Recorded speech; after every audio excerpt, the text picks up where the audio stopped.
Hey, be sure to visit my website, saracarter.com, for all the latest reporting and story. Today is a very important story, and one that I know you are going to want to hear because it affects every single one of us and our children and our country and the future of our country. I will be joined today by my good friend and former agent in charge of the DEA, Derek Maltz. We will be talking about his recent trip to Philadelphia. You will not want to miss this. You will not believe what you are going to see. And the drugs like fentanyl and methamphetamine and crack and what it is doing to our country like we have never seen before, folks. This isn't about addiction solely. This is about enemies of our nation poisoning and killing us. You are not going to want to miss this. Just wait until you hear Derek Maltz. Just wait. This man is he was the top dog, right? At the DEA, ran all kinds of operations, exposed what Hamas, Hezbollah was doing in the United States, how they were working with the drug cartels under Operation Cassandra. He exposed what China is doing. He's working now to save the lives of your children, my children. And I will do everything I can to help support him in that. As we are being poisoned, because why? Our border is wide open. I've got Derek Maltz on, and I tell you, this is a man who is truly a saint. He is working every single day, even on his own free time, taking time from his family and everything, to saving lives in our country and to warning people on multiple levels, not just the mothers and fathers, which and the children, which are the most important, but government officials holding them accountable, saying, "Hey, you need to pay attention to what's happening to our nation, because we have an enemy, and that enemy is watching us and targeting our children. And I'm not going to let it happen anymore." Derek Maltz was a special agent in charge with the United States Department of Justice. He worked in their Special Operations Division. That's amazing. For more than 10 years. He played a vital role in developing and implementing the DOJ's nationwide deconfliction program, and he was responsible for coordinating multi-agency efforts that resulted in the capture of the Sinaloa cartel kingpin, El Chapo Guzman. Nobody like him in the world. I'm so happy to have you on the show today, Derek, under these terrible circumstances, actually, because I know what we're going to talk about is heavy. I know it's going to be eye-opening to many of the listeners out there, many of you who haven't had a chance to hear Derek speak before. So first, I just want to thank you, Derek, for being on the show and being willing to tell the truth about what is happening in our nation and about the, I think, the extraordinary war we are in against I would say against enemy states like China and others, and even against our own government that refuses to address this crisis. And I believe it's getting out of hand. And that is the deaths of our children due to poison pills on our streets and a chaotic border that is making it far worse. So thank you so much for being on the show. Thanks for having me, Sarah. You know, I want to start off at the top. You and I were talking just beforehand, and I tell you, everyone, I could talk to Derek for weeks on end. I mean, we could just keep talking because we have so much similarity invested in what we care about here, and that is our nation. Derek, you worked for Special Operations Division for more than 10 years. You held the position as chief of the New York Drug Enforcement Task Force, which is the oldest and largest drug task force in America. Talk to me a little bit about, now you're retired, but you are still working and still fighting the fight with everyone. Tell me about what is happening now on the streets. In a general sense, let people know what we are up against right now. Okay, Sarah. So the Mexican cartels are working closely with the Chinese criminal organizations, flooding the streets with poisonous fentanyl, not just in pills, but mixed in with cocaine, methamphetamine, heroin, and even marijuana. Also, they are bombing the country with massive amounts of methamphetamine as well, so we can't forget about that. And one of the most important things I'm going to say today is that everything we talk about, it's not a red or a blue issue.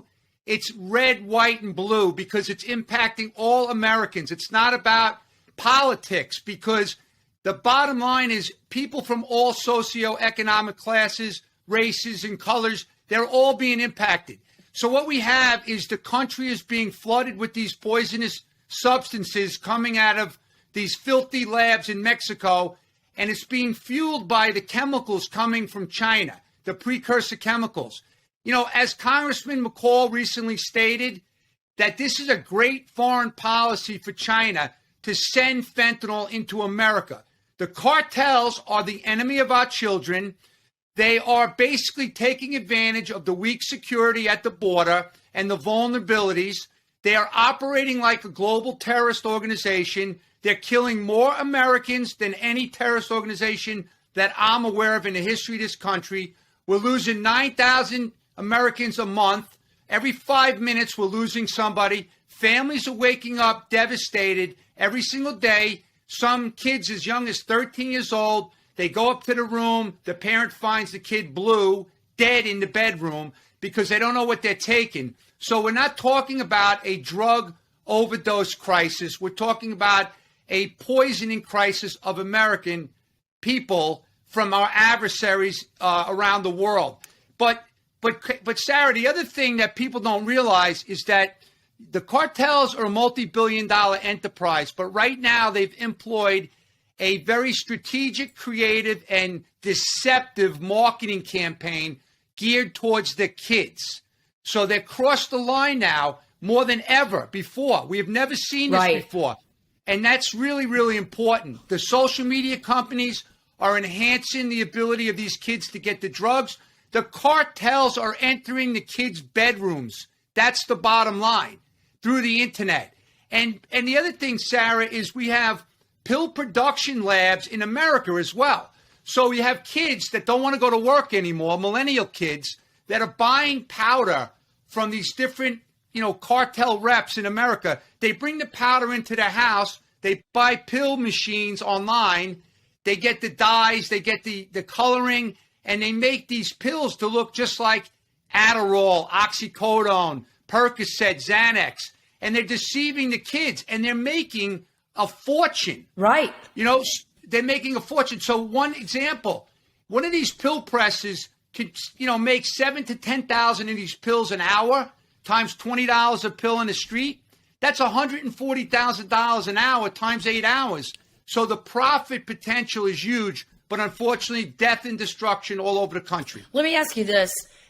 You brought up a point that you and I for years have talked about, and I think people need to understand this, and I want to reinforce what Derek just said. Well, there were a lot of things that you said that I think are important here. One is that they go into your child's bedroom. So right now with social media, the internet, everything, the access, our iPhones, our Samsungs, whatever you got, whatever smartphone you have, whatever laptop you have, if your child is going up in their room and you have no idea what they are doing on that phone late at night or in that laptop, you don't have any idea what they're doing, but the drug cartels and every enemy of the United States has every idea of what they are doing, and they are intentionally doing it and trying to get your child. The big point that you made here, and I think we've got to pay attention to this, is that the Chinese are moving those precursor chemicals into Mexico. They're emboldening the Mexican drug cartels. The Mexican drug cartels are super powerful organizations now that are in cahoots with the Chinese. And the Chinese, this is my opinion, Derek, you don't have to agree with me on this. It is a proxy war against the United States using the drug cartels, using these cartels against our nation to destroy our people. And they are literally, it's the Trojan horse. They are literally in our country, killing our citizens, disabling our citizens. Because I'm just not thinking about, and I want you to answer this too, I'm not thinking about just the people that die. But what about the people that are injured and left maimed and injured forever because of these drug usage? Right?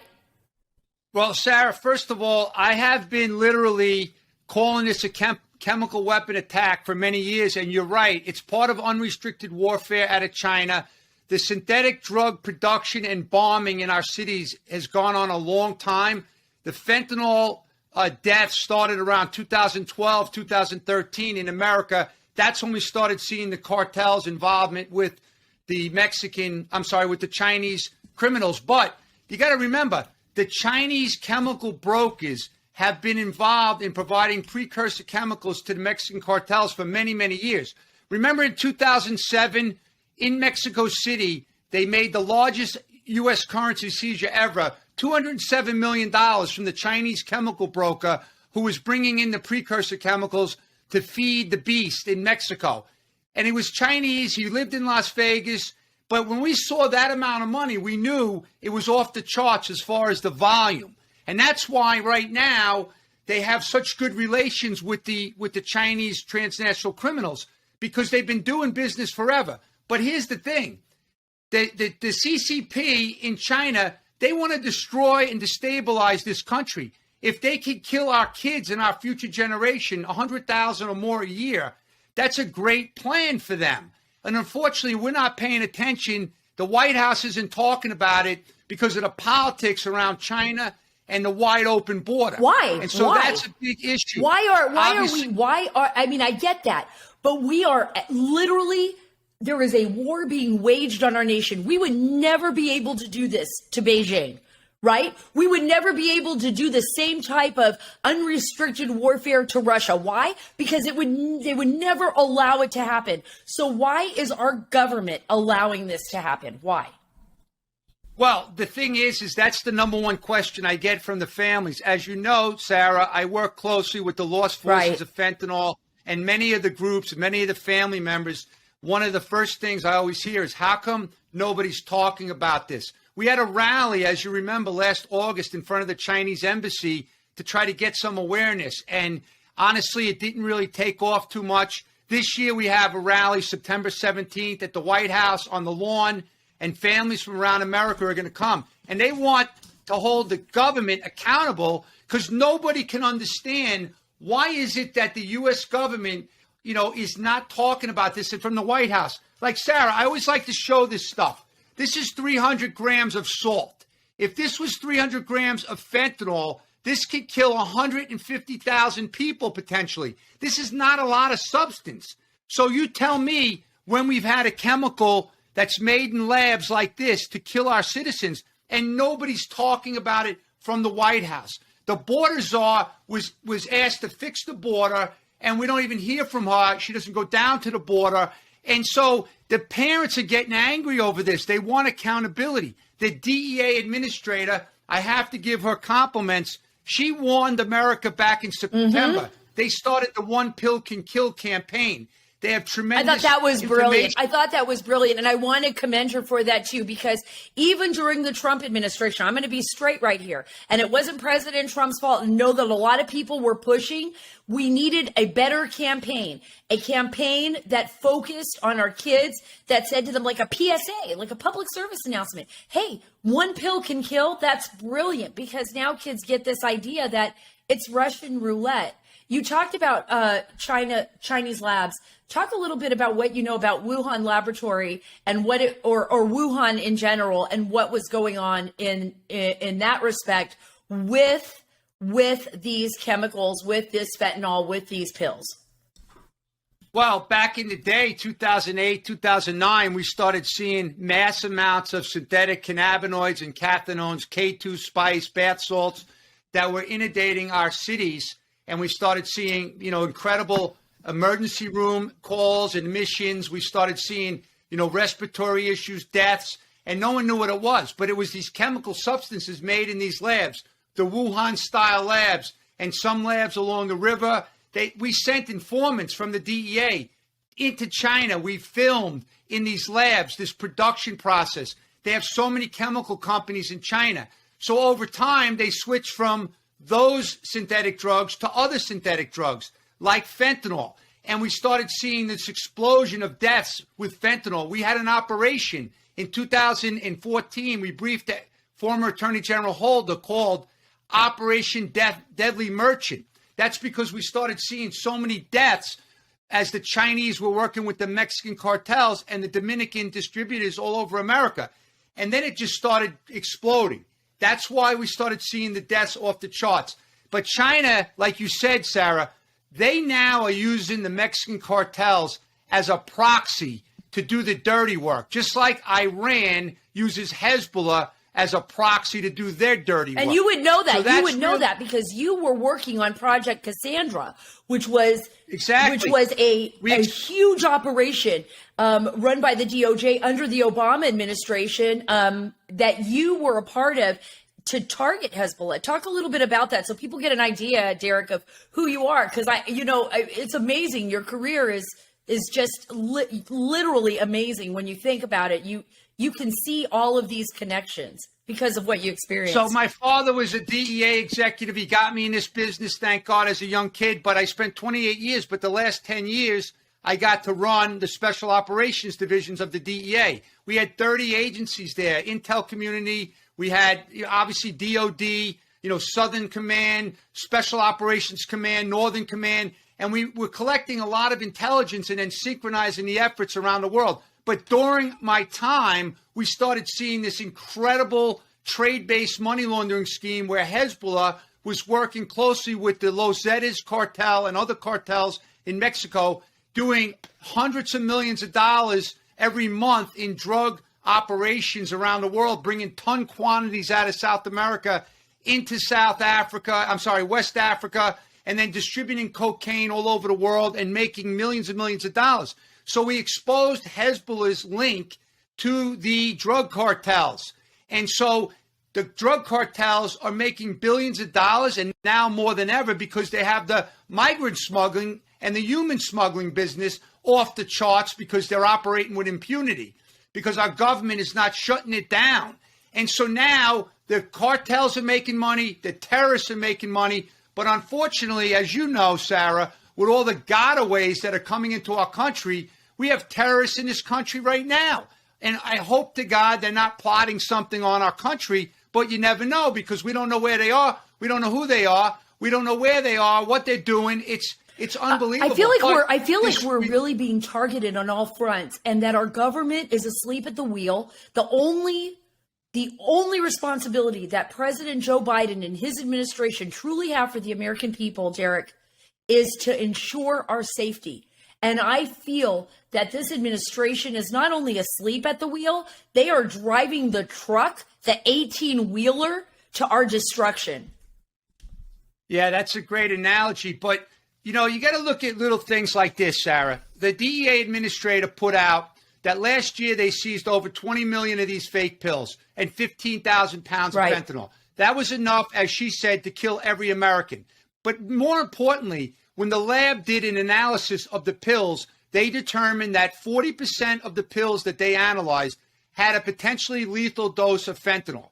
So that means the million pill seizure they made in Los Angeles last week, or actually was made early July, right after 4th of July weekend on a search warrant.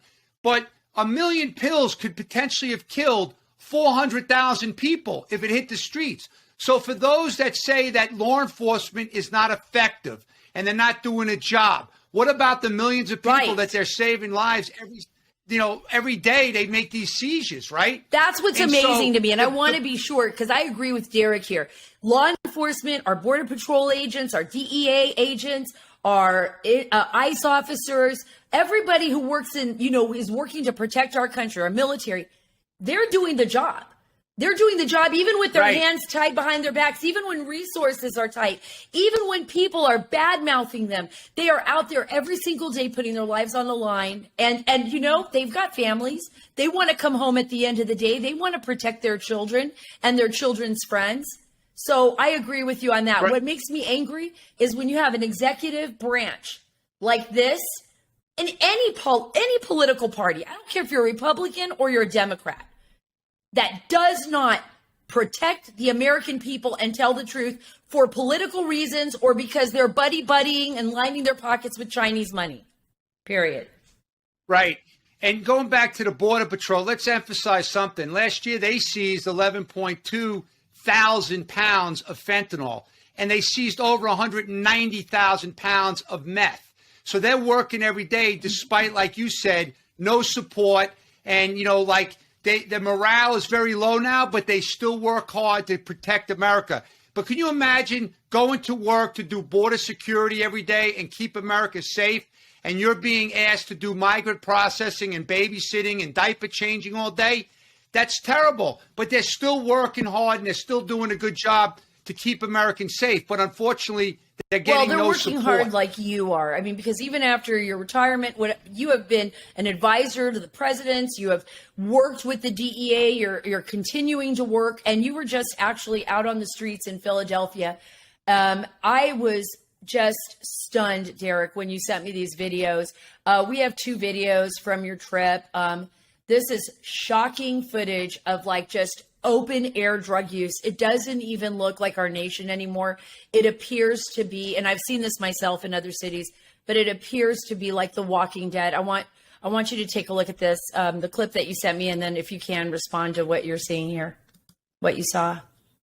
So first of all, I mean, it reminded me of going into a war zone like Afghanistan, but this was just hundreds of people lined up on the streets, all with needles in their hand. They were sticking needles in their neck, in their feet, in their ribs, in their every part of their body, their arms, they're underneath their arms. I never seen anything like it. I've been doing this business many years. I mean, I did a lot of heroin cases when I was in the DEA in New York. You ever see this? And there was Did you ever see this? I've never, ever seen this in my life. I'm stunned. My life has been changed from this trip this week into Philadelphia, and the mayor should be ashamed. Mayor Kenny, who's celebrating, with his assistant last year or whenever it was when they passed sanctuary city laws. But what about these poor people? We're sending billions of dollars to Ukraine and other parts of the world, which I understand. But what about these people that are desperately needing help on the streets all over the country? I'm looking at this right now with you. I'm looking at this video. And for everyone who's just listening, we're going to have this up on YouTube. So you can go onto YouTube and see Derek's videos up there. These are videos that he filmed with a friend of his. I mean, it is terrifying what I'm seeing. People getting needles in their necks. A young girl, what was she? She had the needle right there in her hand, didn't she? And she was trying to hide it. What happened was, Sarah, she was using a mirror and she was trying to make sure she can get the needle in the right spot in the neck. And I tried to film it, but there was a lot of people on the street, so we had to be careful. How dangerous is this when you're out on the streets here in Philly? It's called the Badlands for a reason. It's the Badlands of Kensington, Philadelphia. And I've watched stuff in this area for 20 years now, but nothing like this. I've never seen this in my life. I've never seen that in my life either. We have one more clip. I want to play this other clip for you, and then I want you to respond after the clip plays. Could you guys go ahead and play that? Only in America. Here in Kensington, the bus stops are actually homeless shelters. Look at this house. All this garbage. Down on the ground. Right here in Kensington, you see them just sitting around, shooting up needles right on the street. Open air, passed out with needles in their arms. Passed out. Nobody's doing nothing about it. Where's the mayor of Philadelphia? Kensington Ave. This is the heart of Kensington. But that little scene over there is almost every quarter in this mile radius, east, west, north, and south. Almost every corner looks like that. He'll be in that position for a hour. He won't fall, though. He will not fall, but he's all high on fentanyl. Yep, and he can't stand up straight. I don't know what it does to your nerves or whatever. However, that's what part of the zombie effect, I guess.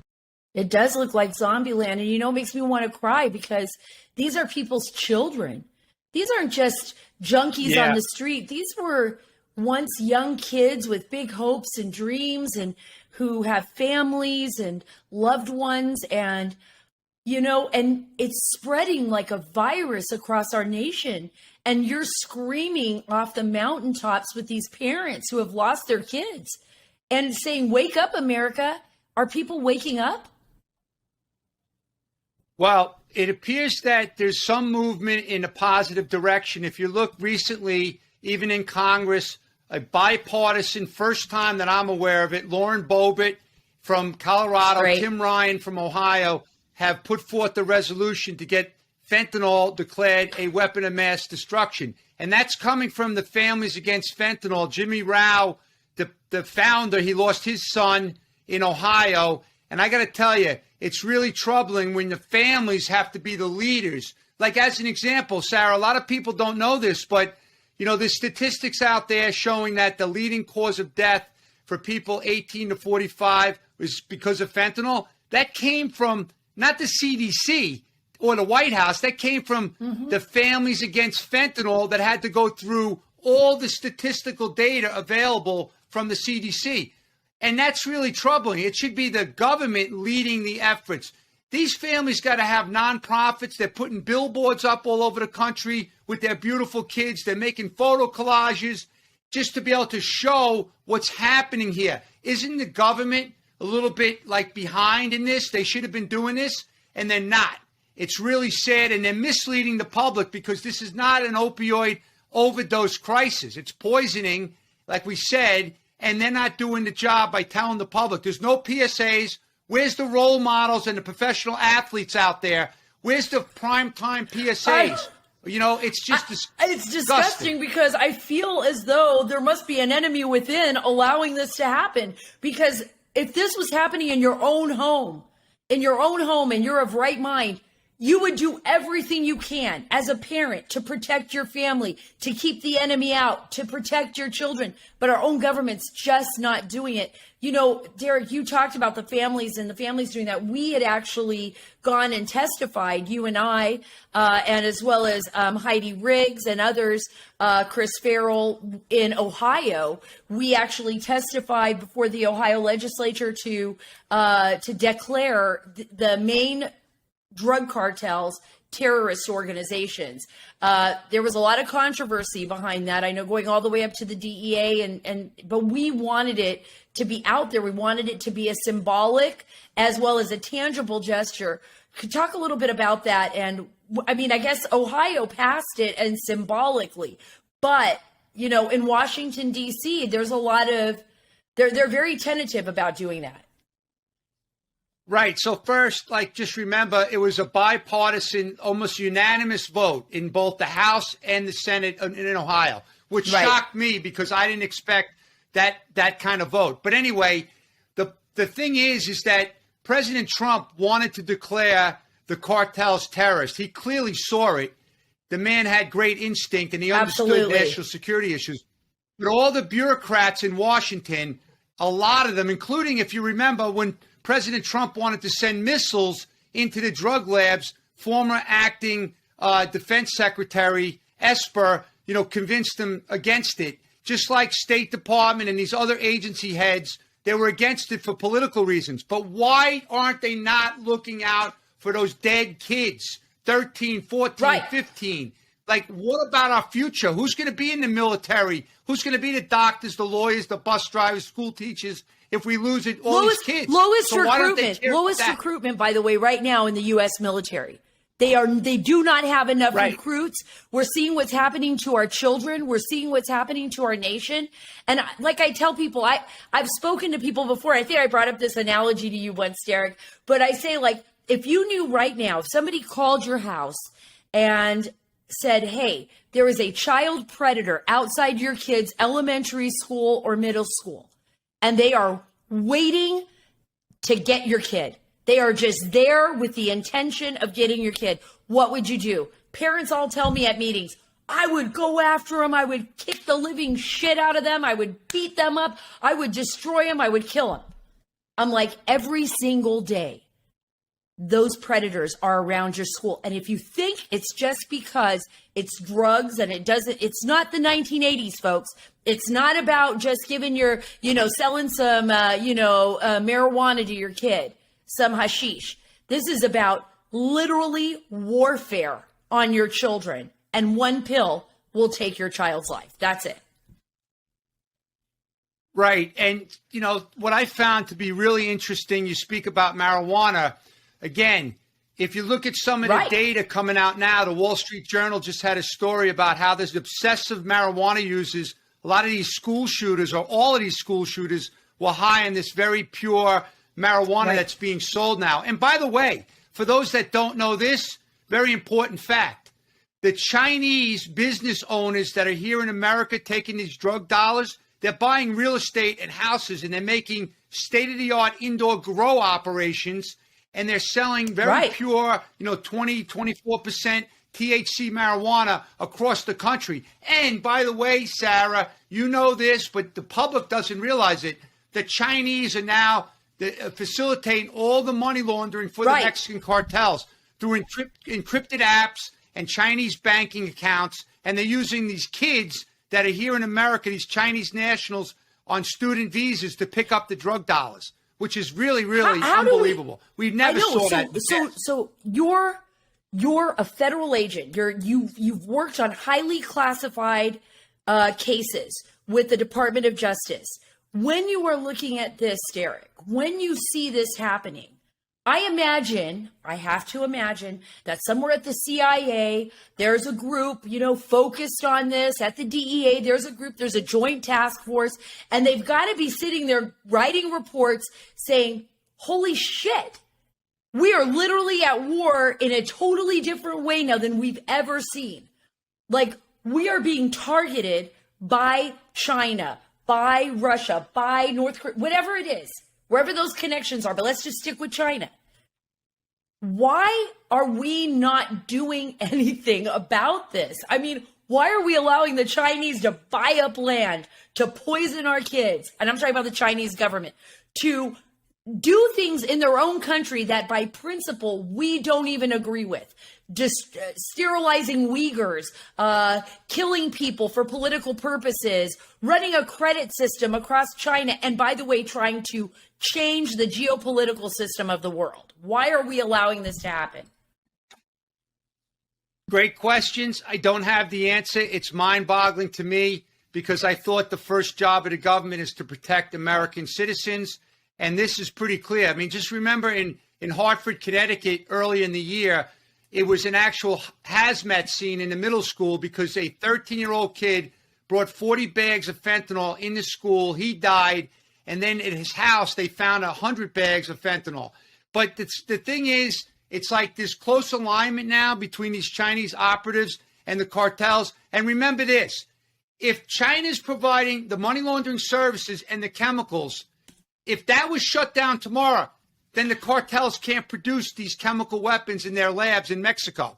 So the other question is, why would the U.S. government sit back and not go after those labs in Mexico? Because we know the Mexican cartels are operating like we've never seen before, and the Mexican government, so corrupt that they are, they're not attacking those labs like they should be doing. They're owned. And they're owned by the cartels now, and some of our people are getting owned by the cartels. I have to believe that. Right, and Sarah, they're putting out false propaganda in the news about hitting this and hitting that. The DEA was doing tremendous work with the Mexicans for years. Now their hands are tied. They can't really operate down there. They have all these new processes and procedures. They can't go out like they used to. They're being followed, and it's a mess in Mexico. And now there's like a little political war between the Mexican president and the U.S. on the drug crisis, like you saw last week. Thank God RCQ has been arrested. He's a murderer. He's a tortured Kiki Camarena in 1985. I'm glad he was arrested. But you know what? It's almost like it's like a stunt. It's like we threw him a bone. It's like RCQ's like an old dude now. Like I would have loved to have seen him like killed and slaughtered when he did that, when he tortured Enrique Camarena. Just explain really quickly. Enrique Camarena, the first DEA agent to be killed during an operation in Mexico, undercover operation in the 1980s, right? Explain a little bit about that for our listeners. Yes, in 1985, Kiki Camarena was a hero. He was very brave, amazing. And he was going after the Guadalajara cartel, and he was going after their massive marijuana business at the time. And he crossed the line with RCQ, okay? And this guy was a animal, right, for lack of better terms. And so they captured Kiki. They set him up. They tortured him for a while in a location, and then they killed him. And his poor family had to live with this since 1985. They eventually arrested him in Mexico, but then he was released on some technicalities in the Mexican court. He's been a leader in the cartels forever. He's been responsible for, sending poison into our country forever. They finally arrested him like last week or whenever it was. and hopefully we'll get them back in American court. But yes, it's a big moment, and DEA is ecstatic. We're all happy. We're proud of the Mexican Marines, who, by the way, they lost 14 in their operation when the helicopter crashed after the operation was done. But the reality is that we got to go after Chapo Guzman's sons. They're young. They're the ones using the social media. We got to go after the other cartel, Jalisco cartel, okay? They're out there, and they're the ones bombing our country right now, okay? RCQ's been on the run. And what about Generación? What about Nuevo Generación? I mean, and El Menche and all of these different guys that are rising to power. I mean, I think sometimes they're done with the old guy. I mean, I think there's like some kind of a deal like where they're like, okay, you lived your life. Yeah, here 100%. You go. Here's a bone. And now we're taking over, right? Right. Exactly. You're 100% right. I couldn't have said it better, Sarah. It's kind of like a game that they play, just like this public relations stunt that they're coming out of Mexico. They're making so much money. These Mexican government leaders are getting paid off. Remember, look at Central America. Like, our government wants to keep giving them more money. We have the former president right now was just extradited. He's in jail in New York. His brother, Tony Hernandez, was convicted with 185-ton cocaine conspiracy with the Sinaloa cartel and Chapo. The head of the anti-narcotics police force is in jail. We previously arrested the defense minister, Salvatore Cienfuegos, and had him in custody until they let him go back. We have Garcia Luna in jail for he was the head of public security. There's corruption everywhere.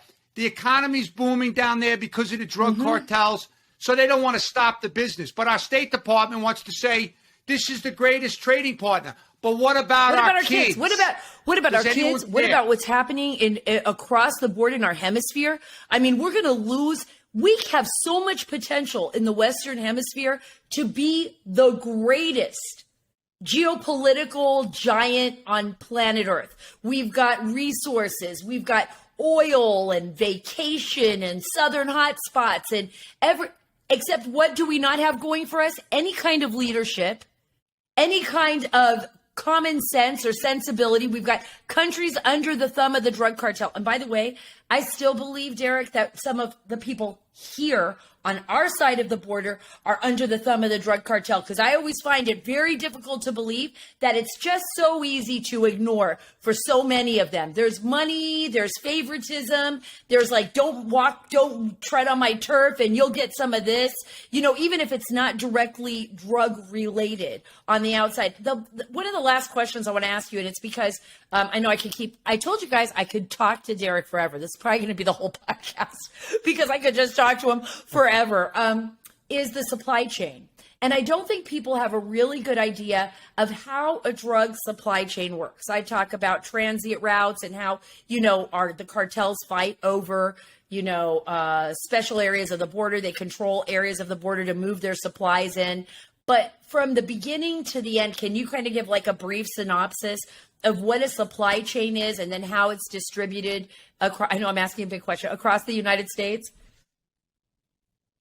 Well, for one, when we talk about fentanyl and meth, because those are the two most important drugs to talk about now, the chemicals, the precursor chemicals are coming out of Asia, predominantly China, right? China's producing these chemicals in their labs all over the place, and they have containers. They ship the containers to the ports in Mexico. The ports are so corrupt, and the cartels own the ports, that the chemicals come in with no problem. They go to their lab operations. They have industrial-sized labs, like for meth. They're producing ton quantities every couple of days because they have a steady supply of the precursors. They have the chemists down there. They have all the operatives they need. They make the stuff, and then they blitz the border. They get their routes into California, into Arizona, and into Texas. And what they do is they use these transportation networks, tractor trailers. They use their tunnel systems. They use rail cars. They actually have incredible hidden compartments in all these different conveyances. They use airport security. They infiltrate the airports. They use, cargo jets. They use, the commercial airlines. They use private planes. They will do anything possible to get this stuff. They use cars. They use couriers. Once it gets in, they go to hub cities like Los Angeles or Phoenix, Arizona. or, in Texas and Houston. And then they'll stockpile stuff and they'll run it up with these tractor trailers to Chicago, through Denver. They'll go to Denver. They'll go up the West Coast into Washington State, up into Canada. They'll take it across to Atlanta, which is a major hub on the East Coast. Then from Atlanta up the Northeast corridor into New York. So they have cartel operations all over America. In the old days, the cocaine was coming into Miami. Now Atlanta feeds Miami because it's all coming from the southwest border, from Mexico. And then when the drugs get in, they have their network of distributors. They push the stuff out. They'll bring it into their little labs they have. Sometimes they'll make the pills here. Sometimes they have the pills already. And then they'll push the stuff out to the streets and they'll make a fortune. They'll collect the money. And now, instead of taking tractor trailers of cash, which they're probably still doing, we're just not seizing it like we used to, they're turning the money over to the Chinese operatives in America, these young kids who are taking the cash and getting the money laundered back to China. And then they do the trade-based money laundering where they buy consumer goods in China and they ship the goods down to Mexico and they sell the goods in the flea markets and the fairs. And then the drug traffickers get paid instantly. And so they have a very, very complex, sophisticated scheme going, very difficult to penetrate. They're using WeChat. They're using Chinese banking apps. They're not putting the large sums of cash in the U.S. banks like they used to, which was much easier to track. But another thing, too, Sarah, the outdated laws in America on communication exploitation, when they're using encrypted apps that are made all over the world, U.S. law enforcement, even when they have a court order, they have a difficult time, tracking and infiltrating these criminal networks. So the bad guys take complete advantage of not only the weak border, okay, but they take complete advantage of the vulnerabilities in our, investigative techniques as well. So it's an absolute nightmare. I could go on all day and get into the weeds of it, but they are very complex, very sophisticated, use all tools available to them. They don't have a bureaucracy. They don't have any resource constraints. They don't have any rules and attorneys overseeing what they do.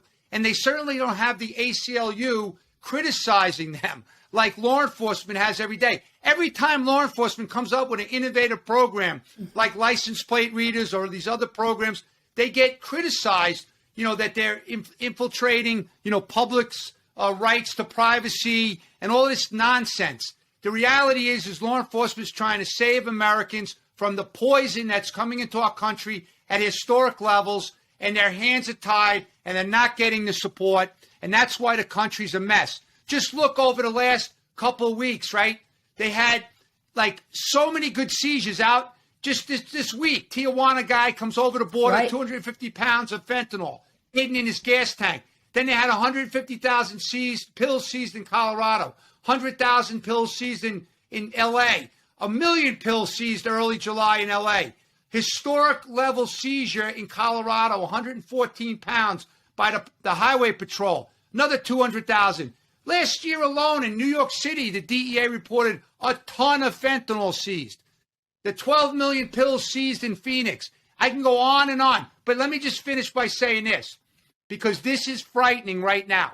We are seeing more and more mass poisonings. Like in July, we had 7 people unresponsive in Tampa. In Gadsden County, Florida, over the 4th of July weekend, 9 dead. There was a equestrian park in North Carolina, 5 poisonings. 1 allegedly had fentanyl laced in a lollipop. Grand Rapids Hotel, 5 poisonings. Down in June, they had St. Paul, Minnesota. They had 9 poisonings out there. But here's one big one. I want to highlight this one. Will County, Illinois Coroner's Office, June 5th and June 6th, they had 10 dead in 24 hours and then 3 dead later in the week. And it goes on and on and on. But don't forget about Ohio State in May.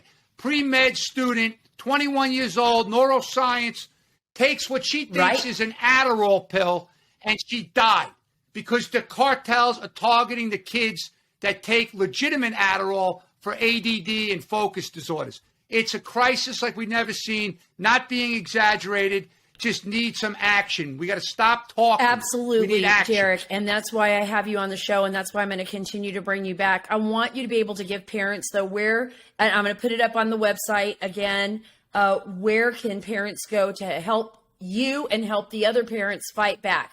I think we need to do it. I think we need to be proactive. We can't wait till our kids die. We can't wait till a kid ODs. We've got to do it right now in order to fight for our country and fight for our kids. What can they do? Well, for one, they got to go on the DEA website, One Pill Can Kill, because there's tremendous resources.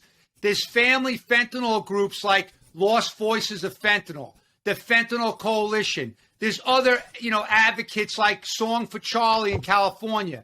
You got Voices for Awareness in Colorado.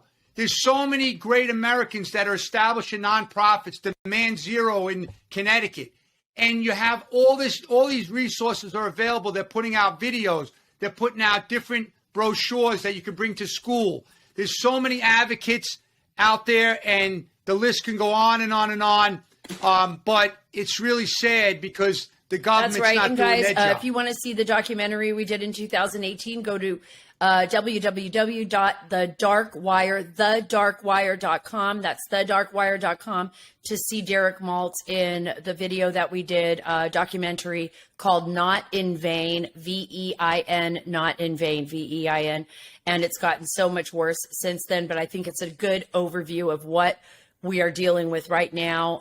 And that's why we're working on multiple projects to let the public know. Derek, I can't thank you enough for being a part of the show. I took up all your time. I know I did, but I think this is the most important story of our time. I really do believe we are in a war right now, a proxy war, and our country is being poisoned. And this is not about addiction. This is about a battle and a war against our nation. So thank you for being with me. It was great having Derek Maltz on. I'm going to be bringing him on for future shows. We have got a lot. I mean, I know I dumped a lot on you. There are a lot of details. We could do shows on each single one of those and break those down. And I promise you that I will. You guys, we got to be here for each other. We are the army that is going to save our children. It's going to be up to us, every single one of us, and to our, and to the people in our communities. And we've got to hold those people accountable that are not doing the job to protect our nation. And we've got to vote them out of office. And we've got to speak out and not be afraid to speak out. Stand up for what you believe in. And remember, there are monsters out there and they are willing to target your children. And you better be the one to stand up and fight for their lives, because nobody else can do it like you.